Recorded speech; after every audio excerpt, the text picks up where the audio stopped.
আসসালামু আলাইকুম। স্বাগতম জানাচ্ছি কুকিং স্টোরি বাই মিশু চ্যানেলে। আমি আজ কালিয়া রেসিপি নিয়ে এসেছি। তবে এটা কোনো মাছ বা মাংসের কালিয়া নয়, এটা হচ্ছে কাঁচা কাঁঠালের কালিয়া। শুনতে অবাক লাগলেও এটা খেতে কিন্তু অসম্ভব মজার হয়। চলুন দেখে নেওয়া যাক কিভাবে আমি এটা রান্না করেছি। আমি একটা বড় সাইজের কাঁঠাল থেকে অর্ধেক কেটে খোসা ছাড়িয়ে এভাবে ক্লিন করে নিয়েছি। এবার আমি এটা সেদ্ধ হওয়ার জন্য হাফ চা চামচ লবণ আর হাফ চা চামচ হলুদ গুঁড়া আর কিছুটা পানি দিয়ে দিচ্ছি।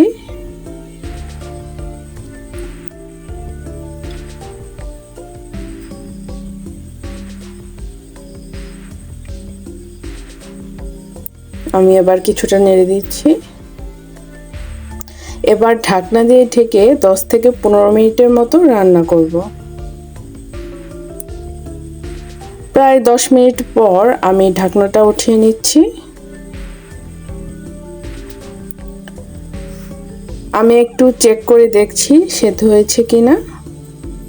কাঁঠাল সেদ্ধ হয়ে গিয়েছে। এবার আমি পানি ঝরিয়ে তুলে রাখবো এক সাইডে।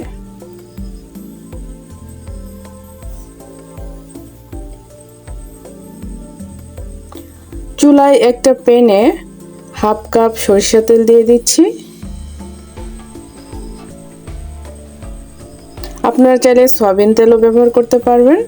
এবার 4-5টা এলাচ, 2টো দারুচিনি আর 2টো তেজপাতা দিয়ে দিলাম। এবার এটা হালকা ভেজে আমি হাফ কাপের মতো পেঁয়াজ বাটা দিয়ে দিচ্ছি।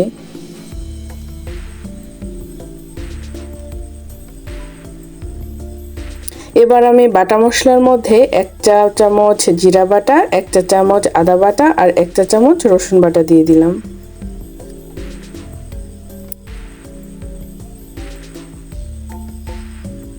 হালকা ভাজার পর আমি গুঁড়ো মশলা দিয়ে দিচ্ছি। এখানে আমি স্বাদ মতো মরিচ গুঁড়ো, 1 চা চামচ ধনিয়া গুঁড়ো আর 1 চা চামচ হলুদ গুঁড়ো দিয়ে দিচ্ছি।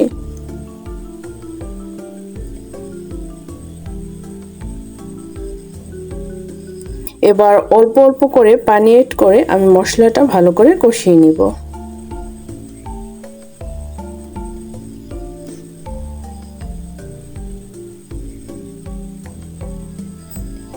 স্বাদ মতো লবণ দিয়ে দিলাম।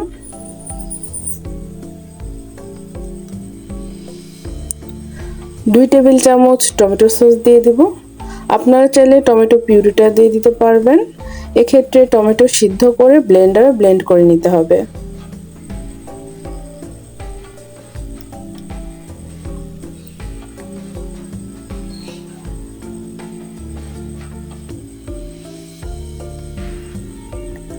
মশলা ভালো করে কষিয়ে নেওয়ার পর আমি সেদ্ধ করে রাখা কাঁঠালটা দিয়ে দিলাম।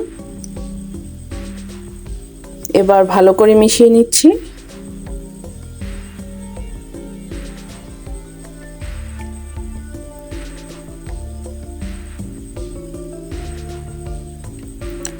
এবার আমি কিছুটা পানি এড করে দিলাম, প্রায় 1 কাপের মতো। আমি অল্প আর একটু পানি দিয়ে দিলাম। এক্ষেত্রে পানি বেশি ইউজ করতে হবে না, যেহেতু আমি কাঁঠালটা আগেই সেদ্ধ করে নিয়েছি। এবার ভালো করে মিশিয়ে নিলাম।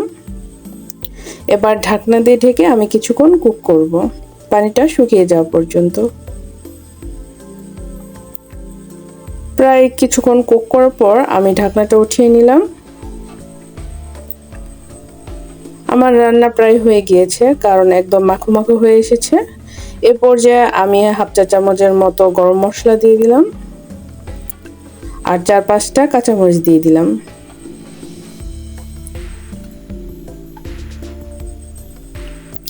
আমি এখানে 2 টেবিল চামচের মতো চিনি ব্যবহার করব। যেহেতু আমার কাঁঠালটা একটু কাঁচা ছিল আর মিষ্টি ছিল না, এই জন্য আমি চিনি ব্যবহার করেছি। অনেক সময় দেখা যায় যে কাঁচা কাঁঠালও মিষ্টি হয়ে থাকে, এর জন্য আপনারা চিনি ব্যবহার না করলেও পারবেন, কিন্তু আমার কাঁঠালটা মিষ্টি ছিল না বলে আমি চিনি ব্যবহার করেছি। চিনি ব্যবহার করলে টেস্টটা দারুণ আসে।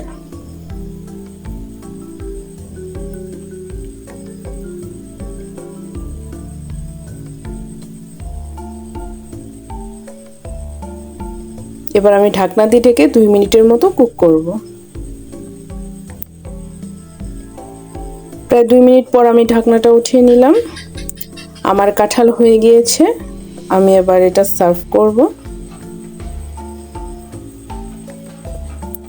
হয়ে গিয়েছে আমার কাঁচা কাঁঠালের কালিয়া।